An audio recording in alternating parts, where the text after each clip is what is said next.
ఆశా వర్కర్లు అందరము గోకవరం మండలం కోరుకొండ మండలం ఆశా వర్కర్లు అందరూ విజయవాడ దుర్గా చౌక్ దగ్గర ధర్నా చౌక్ దగ్గర ధర్నా చేయడానికి మా న్యాయమైన కోరికలు తీర్చడానికి అక్కడ మేము వెళ్ళి ధర్నా చేద్దామని వెళ్తే మాకు మధ్యలోనే కోరుకొండ పోలీసులు వారు మమ్మల్ని అరెస్ట్ చేసి స్టేషన్కి తీసుకొచ్చారు. మా న్యాయమైన కోరికలు అడుగుదామని మేము బయలుదేరితే మమ్మల్ని ఇక్కడ అరెస్ట్ చేసి కూర్చోబెట్టారు.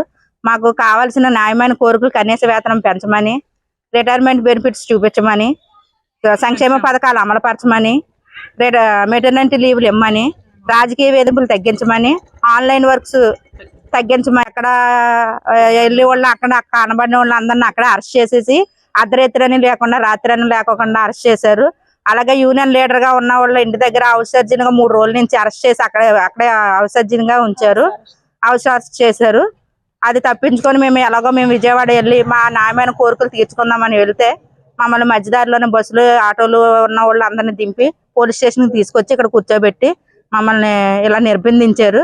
ఇది ఎంతవరకు కరెక్టో పైన మీరు ఆలోచించి మాకు మా న్యాయబద్ధమైన మా కోరికలను తీర్చవలసిందిగా మేము పైన ఉన్న అధికారులు మేము కోరడం ఏదైతే జరిగింది. మా ఆశా వర్కర్లు శాంతి భద్రతంగా చేసినా కానీ మమ్మల్ని ఇంత అరెస్ట్ చేయడం కూడా చాలా అన్యాయకరమని మేము ఈ యూనియన్ ద్వారా మేము తెలియపరుస్తున్నాం. ఆశా వర్కర్ల యూనియన్ ద్వారా దయచేసి మీరు స్పందించి మా కష్టాన్ని తెలుసుకొని మా బాధలు తెలుసుకొని తీరుస్తారనే ఉద్దేశంతో మేము ఇలాగా పెరుగుతున్న ధరలను బట్టి మాకు వచ్చిన శాలరీని బట్టి మాకు ఖర్చు అయిన దాన్ని బట్టి మేము ఏ కేసు తీసుకెళ్ళినా ఎక్కడ తీసుకెళ్ళినా కానీ ఖర్చు కూడా అవుతుంది.